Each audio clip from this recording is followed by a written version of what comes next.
On reconnaît tout de suite une image égyptienne, simplement parce qu'elle est construite sur une série de conventions qui n'ont pas bougé du tout pendant 3 millénaires à peu près. Et c'est un système qu'on a parfois qualifié de système aspectif, parce qu'il vise au sein d'une même représentation à combiner les aspects les plus caractéristiques des éléments de la composition. Par exemple, si vous avez une représentation humaine, on va avoir le visage de profil, parce qu'un visage de profil permet de dessiner de manière très expressive le nez, la bouche, le menton, tout le contour extérieur du visage, plus qu'un visage de face, en tout cas selon les Égyptiens. Mais sur ces visages de profil, on va avoir un œil de face, parce que l'œil de face est évidemment beaucoup plus éloquent qu'un œil de profil qui se limite à un petit triangle très peu reconnaissable. Et donc ce système-là est appliqué à l'ensemble des images égyptiennes. La rotation des plans est un moyen de simplifier l'art, de ramener les choses sur le plan frontal. De même, la rotation des épaules et des hanches permet une parfaite lisibilité. Si un personnage est montré en perspective, une jambe est peut-être couverte par l'autre, auquel cas elle n'existe pas. Mais si on étend cette jambe, alors on la voit et elle existe. Il n'y a plus de doute sur le fait que le personnage ait deux jambes, deux bras, etc. Il ne faut pas qu'il y ait d'ambiguïté, c'est aussi pour ça d'ailleurs que l'image égyptienne est une image statique. Parce que finalement, dans le statisme, dans la représentation d'un personnage assis sur un siège, en attitude statique, ou debout, dans une attitude d'ébauche de marche, mais qui n'est pas véritablement la marche, cette espèce de statisme vise justement à ne pas évoquer le mouvement, parce que le mouvement est considéré comme quelque chose d'éphémère, et qui est en train de passer, parce qu'il est en train de se dérouler, tandis que le statisme des représentations comprend en lui-même toutes les potentialités possibles. Et donc, c'est un petit peu ça, la base du système égyptien, et ça marche pour l'écriture ou pour l'image. Il s'agit de représenter toujours les choses de la manière la plus permanente possible, la moins éphémère possible, la moins volatile possible. Il s'agit toujours de viser à la permanence et à la pérennité. Sous la chapelle, et par 15 mètres de profondeur, se trouve le caveau de Mererouka, vizir du pharaon de la 6e dynastie Téti. Quelques 23 siècles avant Jésus-Christ, la preuve de la substitution magique de la réalité par l'image apparaît. Car après l'enterrement du défunt, la pièce était scellée et personne ne pouvait venir y déposer physiquement des offrandes. Les images qui ornent les murs sont donc là pour les remplacer magiquement. Sur un côté, le seul à avoir reçu partiellement des couleurs, des vases et des récipients de taille et de formes variées. 2 lignes de texte encadrent ces images et décrivent la liste des dons. 1000 miches de pain, 1000 jarres de bière, 2000 gazelles et de nombreux autres mets pour nourrir le défunt dans l'au-delà. À partir de 2000 ans avant Jésus-Christ, apparaît le sarcophage en bois, lui aussi entièrement recouvert de dessins et de formules magico-religieuses.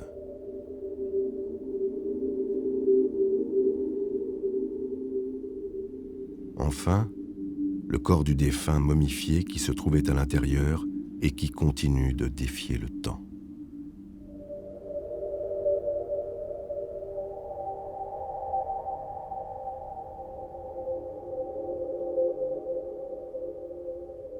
Dans certaines tombes près de la momie ou glissées dans les bandelettes, des rouleaux de papyrus ont été retrouvés. Ces manuscrits connus sous le nom de livres des morts se traduisent littéralement par le livre pour sortir au jour. Preuve s'il en est que la vie pour l'Égyptien continue après la mort.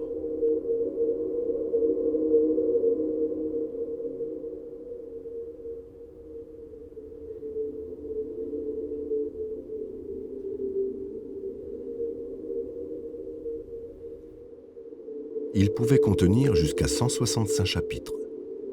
Le musée du Louvre en présente un qui fait plus de 20 mètres de long.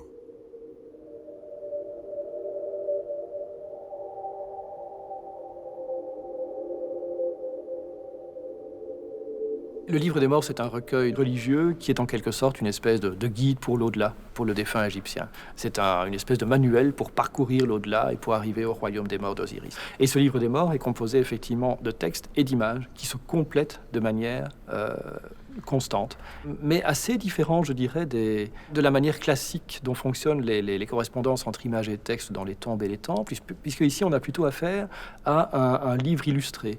Les vignettes ne sont pas intégrées dans le texte du livre des morts, elles accompagnent le texte. Il n'y a pas d'interpénétration, très peu, entre images et textes dans le livre des morts, au contraire de ce qu'on a sur des parois de tombes ou de temples. Toute image sert à écrire un signe.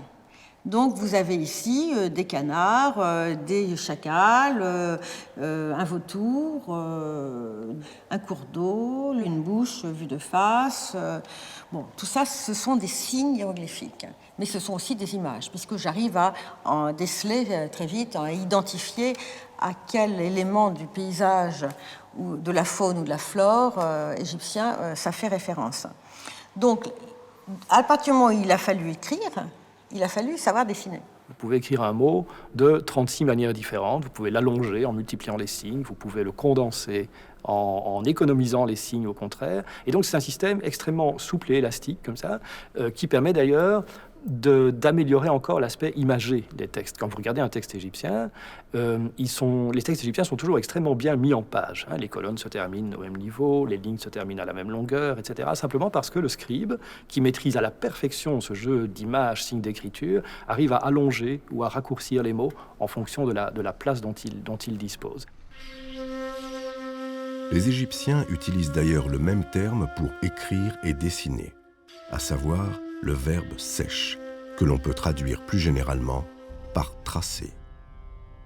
Cette racine commune confirme l'interpénétration de l'écrit et du dessin dans l'Égypte antique.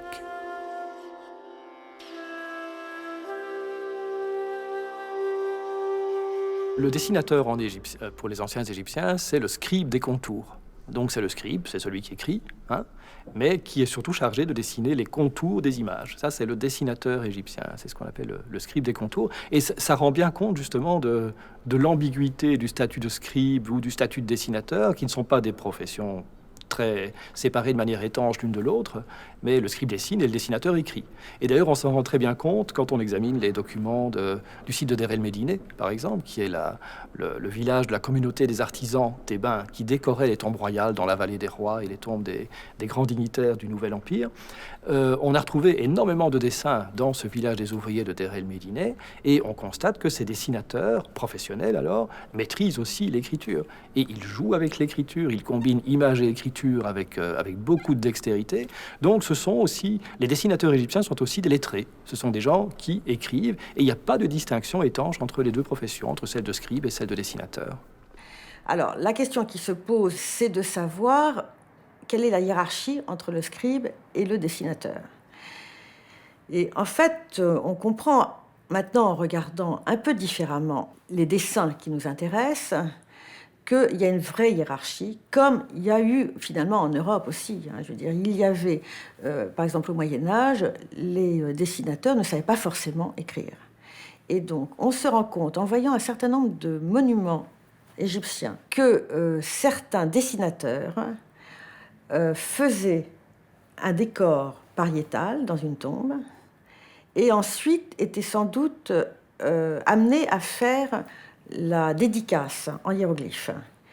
Et on s'aperçoit que nous qui savons toute la grammaire égyptienne, grâce à Champollion et à ses successeurs, qu'il y a d'énormes fautes, non seulement d'orthographe, mais de grammaire. Donc il est évident qu'un certain nombre de dessinateurs dessinaient, mais ne savaient pas bien écrire.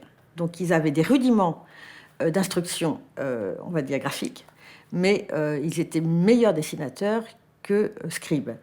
Tout ce qu'on a comme texte littéraire écrit par les scribes montre à quel point la mission du scribe était non seulement évidemment de permettre au gouvernement de récolter les impôts, mais il y avait toute une catégorie de scribes qui se consacraient finalement à la transmission des textes littéraires et moraux, ce qu'on appelle des textes sapientiaux, des sagesses, qui, de génération en génération, préciser quels étaient les devoirs et les préceptes moraux qui régissaient la société égyptienne. Et ces scribes-là étaient sans doute l'élite des scribes. Donc on peut considérer, avec sûrement certaines certains accros dans cette règle, mais que les scribes qui écrivaient étaient quand même l'élite des scribes et que les scribes qui dessinaient venaient un peu en dessous, c'est-à-dire qu'ils n'étaient pas tenus de savoir forcément écrire.